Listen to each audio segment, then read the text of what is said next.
Hello, welcome to the ambition of history live. Ambition of history live में आपका स्वागत है। आज शुरू करते हैं डेली करंट अफेयर्स 13 फरवरी 2026 के।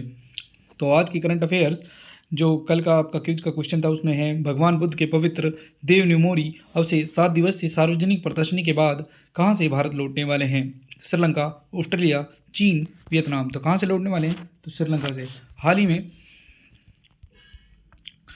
भगवान बुद्ध के पूजनीय देव निमोरी अवशेष श्रीलंका के बंदरनाय के अंतर्राष्ट्रीय हवाई अड्डे से औपचारिक प्रस्थान के बाद भारत लौट आए हैं, जो भारत श्रीलंका सभ्यतागत संबंधों में से एक महत्वपूर्ण क्षण है। ये 4 से 11 फरवरी तक कोलंबो के गंगारामया मंदिर में पहली बार आयोजित अंतर्राष्ट्रीय प्रदर्शनी में प्रदर्शित किया गया था। और इस प्रतिनिधिमंडल का जो नेतृत्व है वो मंगूभाई पटेल, मध्य प्रदेश के राज्यपाल, अरुणाचल प्रदेश के उप मुख्यमंत्री चौना मीन के प्रदर्शन में किया गया। क्वेश्चन नंबर 1, भारत के सबसे कम उम्र के पुरुष एनालॉग अंतरिक्ष यात्री कौन बन गए हैं? आदित्य पांड्या, तनुज शर्मा, शिवम मिश्र, राहुल अरोड़ा। कौन बन गए हैं?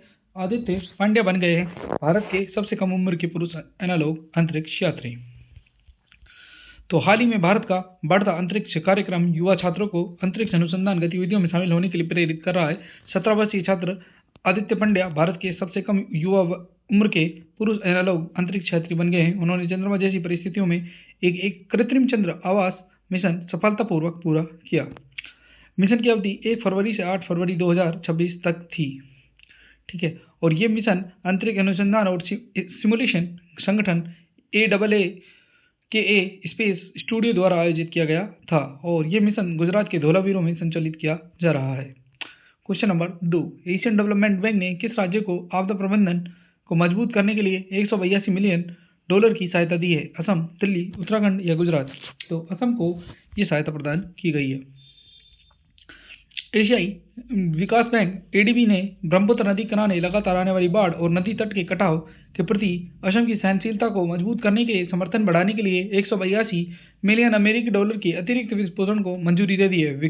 विस्तारित दायरे के तहत परियोजना 63.5 किलोमीटर लंबी तट पर संरक्षण का निर्माण करेगी, मौजूदा संरचनाओं का मजबूत करने के लिए अनुकूली और आपातकालीन कार्य करेगी, और तलछट जमाव को बढ़ावा देने और अपराजित भूमि को पुनः प्राप्त करने के लिए गाद समर्थक उपायों को पूरा करेगी। अगर हम बात कर लें, जनवरी 2026 में पीरामल फाइनेंस ने अंतर्राष्ट्रीय वित्त निगम और एशियाई विकास बैंक से बहुपक्षीय वित्तपोषण के रूप में $350 मिलियन जुटाए। एशियाई विकास बैंक के जो मुख्यालय है वो मनीला फिलीपींस में है। स्थापना 1966 में हुई और इसके अध्यक्ष मसातो कंडासा है और इसके सदस्य हैं 69। अंतर्राष्ट्रीय डार्विन दिवस हर साल किस दिन मनाया जाता है? 9 फरवरी, 12 फरवरी, 10 फरवरी और 11 फरवरी। तो 12 फरवरी को हर साल अंतर्राष्ट्रीय डार्विन दिवस मनाया जाता है। तो डार्विन दिवस 12 फरवरी 1809 को चार्ल्स डार्विन के जन्म दिवस की याद में मनाया जाता है। आतंकवाद के लिए अनुकूलक हिंसक उग्रवाद की रोकथाम के लिए अंतर्राष्ट्रीय दिवस भी 12 फरवरी को मनाया जाता है, जबकि 12 फरवरी को स्वामी दयानंद सरस्वती की 202वीं जयंती 12 फरवरी 2026 को मनाई गई। 19वीं सदी के प्रमुख महान सुधारक, वैदिक विद्वान, आर्य समाज के संस्थापक, जिन्होंने 1824 में जन्म लेकर अपना पूरा जीवन राष्ट्र को समर्पित कर दिया, स्वामी दयानंद सरस्वती उन शुरुआती नेताओं में थे जिन्होंने 1876 में स्वराज की मांग उठाई और इंडिया फॉर इंडियंस के विचार को मजबूती में रखा। इन्होंने वेदों की ओर लौटो भी नारा दिया। इसके अलावा हम बात करें, 11 फरवरी को विश्व यूनानी दिवस मनाया गया, जिसकी थीम यूनानी प्रैक्टिस में नवाचार और प्रमाण रखी गई। अंतर्राष्ट्रीय महिला और बालिका विज्ञान दिवस 2026 11 फरवरी को मनाया गया, जिसकी थीम विजन से इम्पैक्ट तक जेंडर गैप को कम करके स्टेम को फिर से परिभाषित करना रखी गई। विश्व रोगी दिवस 11 फरवरी 2026 को मनाया गया, जिसकी थीम सहायक की करुणा, दूसरों के दर्द को सहकर प्रेम करना है। इसके अलावा डिवॉर्मिंग डे आपको 10 फरवरी को मनाया गया, जिसकी थीम इसके अलावा सेफर इंटरनेट डे ये भी 10 फरवरी को मनाया गया, जिसकी theme smart tech safe choices रखी गई। विश्व दलहन दिवस यानी कि वर्ल्ड पल्सेस डे आपका 10 फरवरी को मनाया जाता है, जिसकी थीम इस साल pulses of the world from modesty to excellence रखी गई।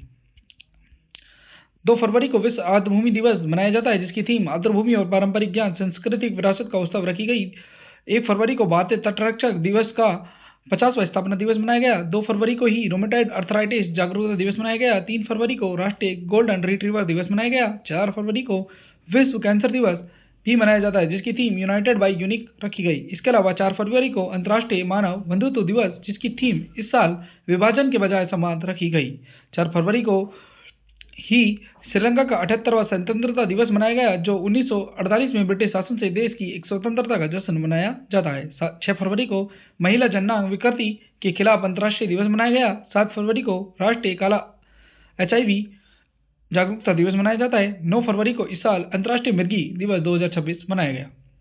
क्वेश्चन नंबर 4, आर्थिक रूप से कमजोर परिवारों की लड़कियों के लिए लखपति बिटिया योजना कहाँ शुरू की गई? असम, दिल्ली, उत्तराखंड और गुजरात। तो हाल ही में दिल्ली गवर्नमेंट ने आर्थिक रूप से कमजोर महिलाओं लड़कियों के लिए लखपति बिटिया योजना शुरू की है। तो दिल्ली सरकार ने दिल्ली राष्ट्रीय राजधानी क्षेत्र में बालिकाओं के शैक्षणिक और वित्तीय भविष्य को सुरक्षित करने के लिए 2026 में लखपति बिटिया योजना शुरू की। इस योजना की घोषणा मुख्यमंत्री रेखा गुप्ता ने की। ये योजना जन्म से लेकर स्नातक की उपाधि प्राप्त करने तक वित्तीय सहायता प्रदान करती है। इस योजना में चरणबद्ध तरीकों में 56,000 रुपये प्राप्त होंगे। क्वेश्चन नंबर 5, भारत का पहला म्यूजियम रोड किस शहर में बनाया गया? कोलकाता, नई दिल्ली, चेन्नई या मुंबई। तो मुंबई के कोस्टल रोड पर भारत का पहला म्यूजिकल रोड बनाया जा रहा है।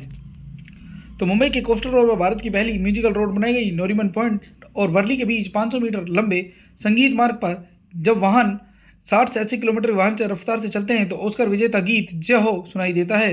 ये धुनी खास तरह की रंबल स्ट्रिप्स से बनती है, जो सड़क पर खास अंतराल पर बनाई गई है। ये तकनीक हंगरी से ली गई है और पहले हंगरी, जापान, दक्षिण कोरिया और यूएई में लागू हो चुकी है। बहुत अच्छा क्वेश्चन है, आप याद रख सकते हैं इसको। क्वेश्चन नंबर 6, दिल्ली सरकार ने पहले दिल्ली खेल महाकुंभ का ब्रांड एम्बेसडर किसे नियुक्त किया है? युवराज सिंह, शिखर धवन, सुमन गिल या रोहित शर्मा। तो किसको किया है? शिखर धवन को। हाल ही में पूर्व भारतीय क्रिकेटर और अर्जुन पुरस्कार विजेता शिखर धवन को दिल्ली खेल महाकुंभ के उद्घाटन समारोह का ब्रांड एम्बेसडर नियुक्त किया गया है। दिल्ली खेल महाकुंभ का पहला संस्करण 13 फरवरी से राजधानी के 17 स्थानों पर आयोजित किया जाएगा, जिसमें हजारों युवा athletics basketball, football, athletics, kabaddi, कुश्ती, स्क्वैश, वॉलीबॉल में प्रतिस्पर्धा करेंगे। दिल्ली के सभी 12 जिलों का प्रतिनिधित्व होगा। क्वेश्चन नंबर 7, पोर्टलैंड इंस्टीट्यूट द्वारा जारी नेटवर्क रेडीनेस इंडेक्स 2025 भारत को कौन सा स्थान दिया गया है? 48, 45, 56, 61। तो भारत को कौन सी रैंक मिली है? 45। तो हाल ही में भारत ने वैश्विक रैंकिंग में 4 स्थानों का सुधार करते हुए 127 अर्थव्यवस्थाओं के बीच नेटवर्क रेडीनेस इंडेक्स 2025 में 45वां स्थान हासिल किया है। भारत का समग्र स्कोर 2024 में 56.63 से बढ़कर 2025 में 54.43 हो गया है, जो एक मजबूत डिजिटल प्रदर्शन को दर्शाता है। ये सूचकांक पोर्टलैंड इंस्टीट्यूट द्वारा तैयार किया जाता है। शीर्ष 5 देश USA, फिनलैंड, सिंगापुर, डेनमार्क और स्वीडन है। क्वेश्चन नंबर 8, वित्त वर्ष 2024 में भारत का सबसे बड़ा ऊन उत्पादक राज्य किसे घोषित किया गया है? उत्तर प्रदेश, राजस्थान, गुजरात और दिल्ली। तो राजस्थान को भारत का सबसे बड़ा ऊन उत्पादक राज्य घोषित किया गया है। वित्त वर्ष 2024 में राजस्थान को भारत का सबसे बड़ा ऊन उत्पादक राज्य घोषित किया गया, जो देश के कुल उत्पादन में लगभग 47.53% का योगदान देता है। राज्य की शुष्क जलवायु और चोकला मारवाड़ी जैसी भेड़ों की नस्ल ऊन उत्पादन के लिए आदर्श है। प्रमुख उत्पादक जिले बीकानेर, जोधपुर, नागौर और जैसलमेर है। ऊन उत्पादन के मामले में दूसरे नंबर पर जम्मू कश्मीर आता है। क्वेश्चन नंबर 7, CBI और भारतीय साइबर अपराध समन्वय केंद्र ने 2 दिवसीय राष्ट्रीय सम्मेलन कहाँ आयोजित किया?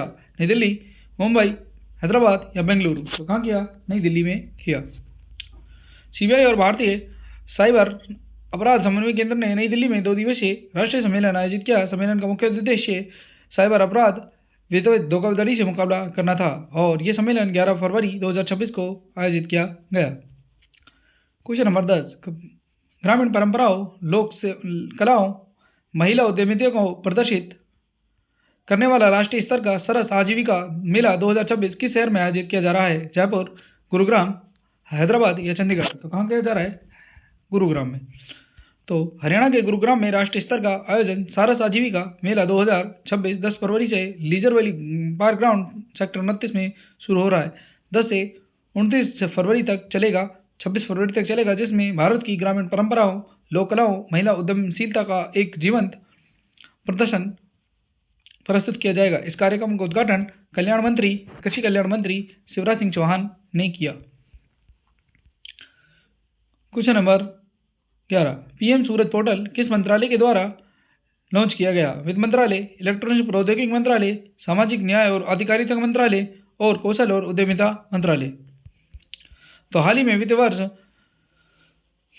2025-26 में पीएम सूरज पोर्टल एक अपने लक्ष्य से अधिक 1379.61 करोड़ रुपए के ऋण 1.39 लाख उद्यमी को वितरित किए। पीएम सूरज का अर्थ है प्रधानमंत्री सामाजिक उत्थान और रोजगार आधार जन कल्याण पोर्टल। इसे समाज न्याय और अधिकारिता मंत्रालय द्वारा शुरू किया गया था।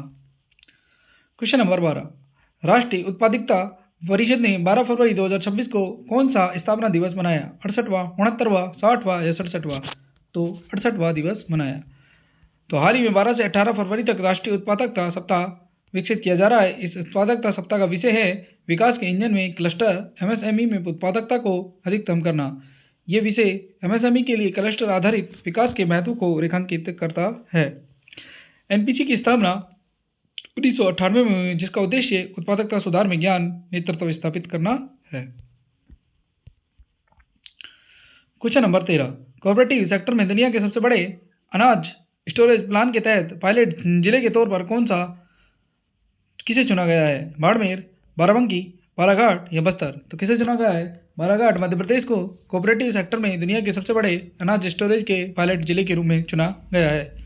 तो भारत सरकार जमीनी स्तर पर डिसेंट्रलाइज्ड स्टोरेज इंफ्रास्ट्रक्चर को मजबूत करने के लिए कोऑपरेटिव सेक्टर में दुनिया की सबसे बड़ी अनाज स्टोरेज योजना लागू कर रही है, जिसका उद्देश्य फूड सिक्योरिटी को बढ़ाना, फसल कटाई के बाद नुकसान को कम करना, किसानों की इनकम में सुधार करना है। मध्य प्रदेश के बालाघाट जिले को इस स्कीम के लिए चुना गया है। बालाघाट में बहुउद्देशीय प्राथमिक कृषि सहकारी सोसाइटी मर्यादित परसवाड़ा में 500 मीट्रिक टन का गोदाम बनाया जा रहा है, जिसका उद्घाटन 24 फरवरी 2024 को प्रधानमंत्री नरेंद्र मोदी ने किया।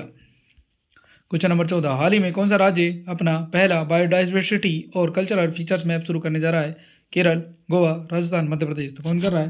गोवा कर रहा है। हाल ही में गोवा WWF इंडिया के साथ मिलकर अपना पहला बायोडाइवर्सिटी और कल्चरल फीचर्स मैप तैयार कर रहा है। ये नक्शा गोवा की 48 सामान्य प्रजातियों, काव्य कला जैसी परंपराओं को चित्रित करेगा। क्वेश्चन नंबर 15, व्यास वायु शक्ति 2026 का आयोजन 27 फरवरी 2026 को कहाँ होगा?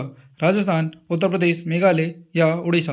तो राजस्थान के पोखरण जैसलमेर में व्यास वायु शक्ति 2026 का आयोजन किया जा रहा है। यह अभ्यास पोखरण में भारतीय वायुसेना की युद्धक तैयारी का प्रदर्शन करेगा। अभ्यास के दौरान भारतीय वायुसेना के प्रथम प्रतिक्रिया बल के रूप में भूमिका को प्रदर्शित किया जाएगा। मानवीय सहायता और आपदा प्रबंधन में वायुसेना की भूमिका भी उजागर की जाएगी। वायु शक्ति 2026 में लड़ाकू परिवहन, हेलीकॉप्टर प्लेटफॉर्म तथा पूर्ण स्पेक्ट्रम संचालन किया जाएगा। आज की करंट अफेयर्स का क्वेश्चन है जो आज का है वो भ्रष्टाचार धारणा सूचकांक 2026 में भारत की वैश्विक स्थिति क्या रही? 58, 85, 91 और 96। इसका आंसर आपको कमेंट बॉक्स में कमेंट कर बताना है। तो ये थी आज की करंट अफेयर्स। आई होप आपको अच्छी लगी होगी। चैनल को लाइक करें, सब्सक्राइब करें और शेयर करें। तब तक मिलते हैं अपन नेक्स्ट वीडियो में। धन्यवाद।